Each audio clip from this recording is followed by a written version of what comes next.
Hello friends, welcome my page Sucharita Saha. আজকে অনেক দিন পরে একটা ভিডিও নিয়ে আসলাম তোমাদের সামনে। আমার ছেলে দাঁতের সমস্যায় বেশ কিছুদিন ধরেই ভুগছে।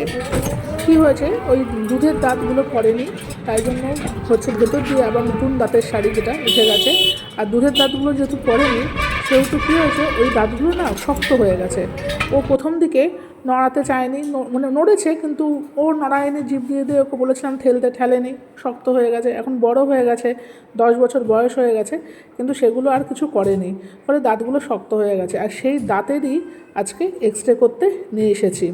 আমাদের এখানেই কৃষ্ণনগরেই হচ্ছে একটা এক্স রে একটা জায়গা আছে যেখানে সব ধরনের এক্স রে হয়। তো সেখানেই নিয়ে এসেছিলাম, কারণ ডক্টর বলেছিল আগে এক্স রে করতে, তারপরে কীভাবে কী দাঁত তুলবে সেইভাবে। তো দেখতেই পাচ্ছ এক্স রে করছে, কিন্তু এখানে না ভিডিও করা অ্যালাউ ছিল না, আমি জানতাম না। বাট লোকটা আমাকে ভিডিও করতে না করেছিল লাস্টে, যে আপনি ভিডিও করছেন, এখানে কিন্তু এসব অ্যালাউ না। যাই হোক, আমি তাও তোমাদের সঙ্গে ভিডিও শেয়ার করবো বলেই করেছি, বলতে পারো চুপি চুপি ভিডিও করেছি, ঠিক আছে।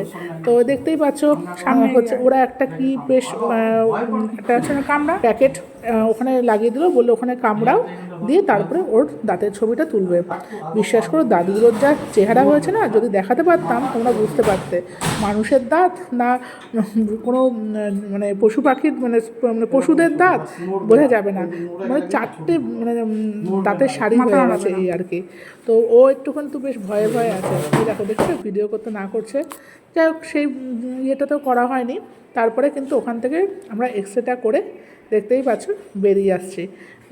বেরিয়ে এসে বেশ কিছুক্ষণ আমাদের বসতে হয়েছিল, কিন্তু মানে যাতে ওরা বলেছিল যে মিনিট 10-15 বসুন, আমরা এখনই রিপোর্টটা দিয়ে দেবো।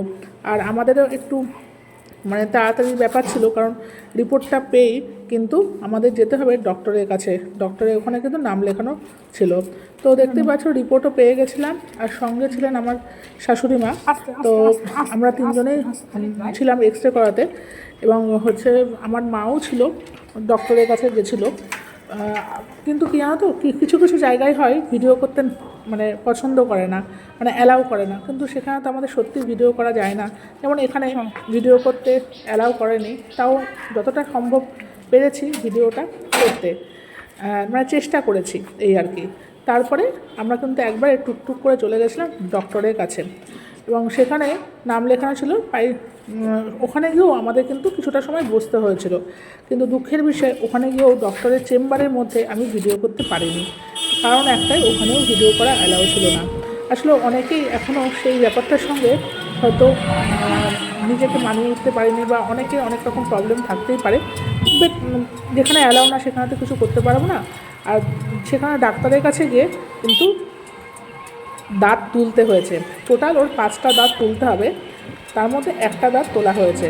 ও তো মানে ডক্টরের চেম্বারে ঢুকে প্রচণ্ড কান্নাকাটি করছে, ভাবছে যে হচ্ছে ও মানে ওখানে ইঞ্জেকশান দিতে হবে, যেটা আমাদের সময় হতো।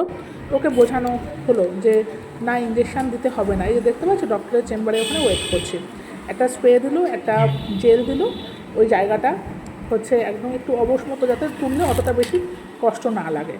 তো দিয়ে টুক করে দাঁতটা তুলে দিল। কী কান্না, সেটা যদি তোমাদের সঙ্গে শেয়ার করতে পারতাম তোমরাও দেখতে পারতে। যাই হোক, এখনও 4টে দাঁত তোলা বাকি আছে, একটা দাঁত তোলা হয়েছে, এই হলো ব্যাপার। আর কোনো অসুবিধা হয়নি, কিন্তু খুব ভালোভাবে দাঁতটা তোলা হয়ে গেছে। যাই হোক, টোটাল ভিডিওটা তোমাদের সঙ্গে যতটা পারলাম শেয়ার করলাম। আর এই দাঁতগুলো দেখতেই পাচ্ছি, চলে যাচ্ছি বাড়ি।